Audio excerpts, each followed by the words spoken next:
Madam, जो 8 नवंबर को Narendra Modi PM ने अचानक जो नोटबंदी का ऐलान किया, इसके बारे में आप क्या बोलना चाहेंगे?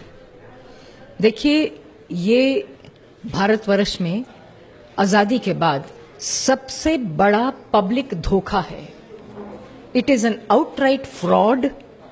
और दुख की बात यह है कि इसको एक झांसा दिखाया जा रहा है पूरी पब्लिक को कि ये करप्शन और ये ब्लैक मनी रिमूव करने के लिए, हटाने के लिए किया जा रहा है।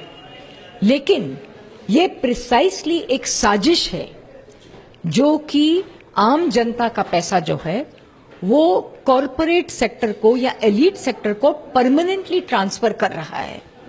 इसके जरिए से आपके बैंक्स जो हैं, जो आपकी पूरी जायदाद और आपका पैसा संभालने की जिनकी जिम्मेदारी है, उनको आपने बिल्कुल इतनी बदतर हालत में छोड़ दिया है क्योंकि वो लार्जेस्ट 10 जिन्होंने लोन लिया है वो लोग डिफॉल्ट कर रहे हैं।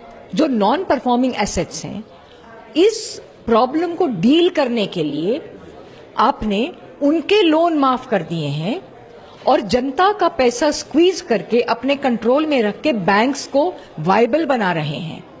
ये एक बैंकिंग सिस्टम का फाइनेंशियल क्राइसिस है और उस क्राइसिस ये क्रिएट किया हुआ है लार्ज कॉरपोरेट सेक्टर ने। उसको डील करने के लिए पूरी जनता को आपने, इंडिया की जो ऑर्डिनरी जनता है, from middle class to lower classes, आपने उनको सजा दे रहे हैं।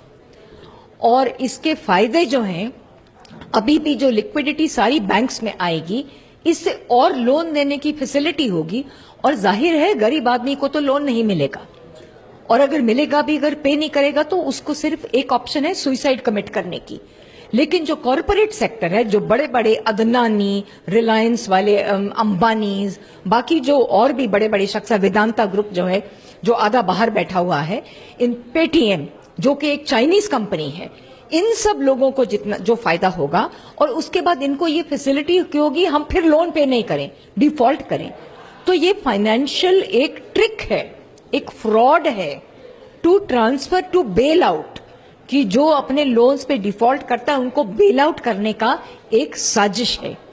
लेकिन जिस तरीके से गरीब लोगों के और आम इंसानों के ऊपर अत्याचार हो रहा है, जुल्म हो रहा है, अब इसका तो सच में एक नास्तिक होते हुए भी हम बोलते हैं कि इसकी जो हाय और बद्दुआ जो लगेगी वो अल्लाह को आवाज सुन के इसका इलाज तो अल्लाह ही करेगा।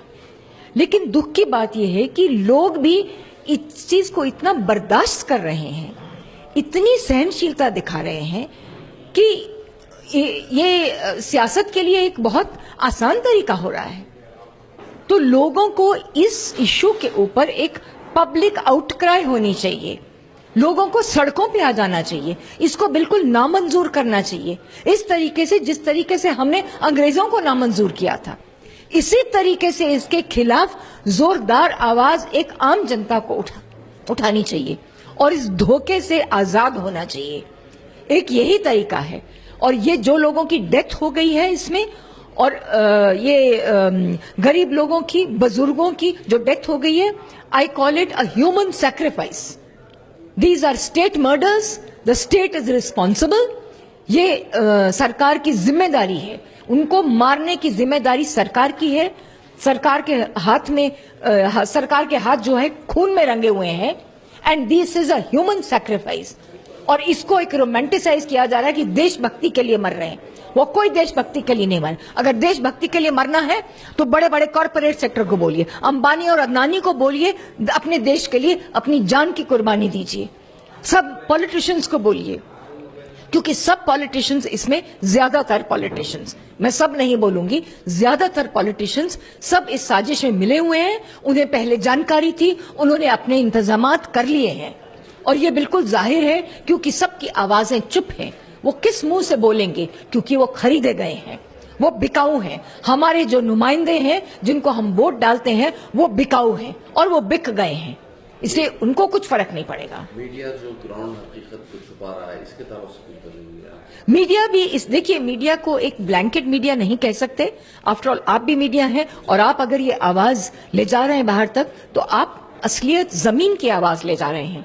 तो मीडिया में भी डिविजन्स हैं, लेकिन कुछ मीडिया बिल्कुल बिके हुए हैं, जैसे जी न्यूज है, आज तक है, ये लोग जिस तरीके के हिस्टीरिया जनरेट कर रहे हैं और एक ड्रामा बना रहे हैं, एक सिचुएशन को लोगों के माइंड को कॉलोनाइज करने के लिए और इन्फ्लुएंस करने के लिए, इस मीडिया को तो पब्लिक में अब मतलब they should get abused in public. They don't deserve any recognition. लेकिन बात यह है कि मीडिया भी जो है वो कॉरपोरेट सेक्टर से कंट्रोल्ड है और कॉरपोरेट सेक्टर को इस साजिश में फायदा है। तो जो फायदे वाले लोग हैं वो इस चीज को जस्टिफाई कर रहे हैं, ब्लैक मनी वाले लोग नहीं हैं।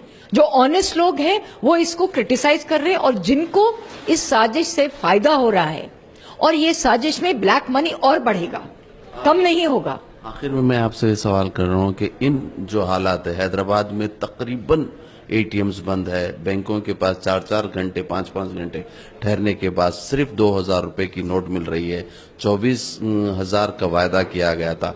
इन हालात में आम आदमी को आप क्या मैसेज देना चाहेंगे? आप लोग सब मिलजुल के, आम आदमी को मिलजुल के कलेक्टिव तरीके से पब्लिक प्रोटेस्ट करिए। यही आज की शाम का ये पैगाम था और इसके सिवाय और कुछ सुनवाई होने की कोई उम्मीद नहीं है, क्योंकि अब उम्मीद एक जुडिशरी से थी। जुडिशरी भी चुपचाप करके देख रही है और चुप बैठे हैं, और लोग जो हैं वो जुल्म को सहते जा रहे हैं। इस जुल्म के कम होने की कोई उम्मीद नहीं है और उनको सुनहरे सपने दिखा के उनको एक बहकाया जा रहा है कि 50 दिन के बाद क्या होगा। क्या होगा 50 दिन के बाद? कोई जादू की छड़ी है किसी के पास? क्या होगा? आगे ही हमको 2.5 साल से सुनहरे सपने दिखाई जा रहे हैं कि अच्छे दिन आएंगे, रोजगारी बढ़ेगी, ये होगा, वो होगा, दूध की नदियां बहेंगी। ये सब बिल्कुल सरासर धोखा है और मेरा पैगाम ये है लोगों के लिए कि इस धोखे में, इस झांसे में मत आए और अपने दिमाग से बिल्कुल जो हकीकत दीवार पे लिखी हुई है, जो वो एक्सपीरियंस कर रहे हैं, जिसका तजुर्बा हो रहा है उनको every day of their lives, हर दिन हर लम्हे में, उस चीज को सुने और इसके धोखे में नहीं आए और यही पैगाम आम लोगों में फैलाएं और इसकी प्रोटेस्ट करें। ये पब्लिक प्रोटेस्ट के सिवाय और कोई तरीका नहीं है।